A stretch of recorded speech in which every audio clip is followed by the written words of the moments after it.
ഞാനൊട്ടും പ്രതീക്ഷിക്കാത്ത കാഴ്ചകളാട്ടോ ഇന്ന് ഞാൻ കണ്ടത്. അപ്പം ഇന്ന് വൈകുന്നേരം ഞാൻ ഒരു വാക്കിങ്ങിന് വേണ്ടി പോയതാണേ. അപ്പം നമ്മളെപ്പോഴും സമയമുണ്ടെങ്കിൽ വൈകുന്നേരം ആകുമ്പോൾ സിഗ്നൽ പോയിൻ്റ് അവിടെ വണ്ടി നിർത്തിയിട്ടിട്ട് കുറച്ച് ദൂരം ഇങ്ങനെ വാക്കിംഗ് ഒക്കെ ചെയ്തിട്ട് പിന്നെ കുറച്ച് മൈൻഡൊക്കെ റിലാക്സ് ആക്കിയിട്ടാട്ടോ വീട്ടിലേക്ക് വരുന്നത്.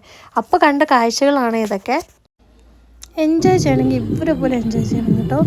സ്കൂൾ സ്റ്റുഡൻസോ കോളേജ് സ്റ്റുഡൻസോ എന്നാണ് തോന്നുന്നത് കേട്ടോ. അവർ ബസ്സിന് പുറത്തിറങ്ങി ഭയങ്കര കളിയാണ്, ഭയങ്കര ചാട്ടമായിരുന്നേ. കൂടെ ചെന്ന് കളിക്കാനൊക്കെ തോന്നി, പക്ഷേ അറിയാത്ത ആൾക്കാരായതുകൊണ്ട് അതൊന്നും പറ്റിയില്ല കേട്ടോ.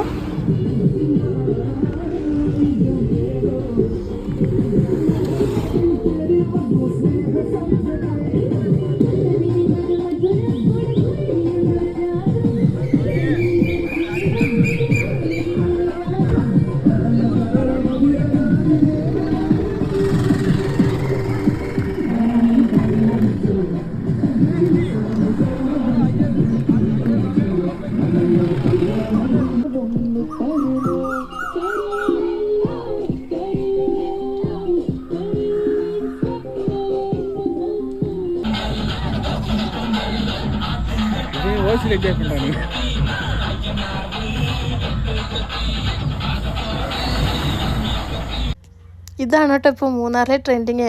മൂന്നാറിൽ എത്ര തിരക്കായാലും ഇതിനൊരു കുറവൊന്നുമില്ല കേട്ടോ. നിങ്ങൾക്കും അടിച്ച് പൊളിക്കണമെങ്കിൽ മൂന്നാറിലേക്ക് പോരാ കേട്ടോ.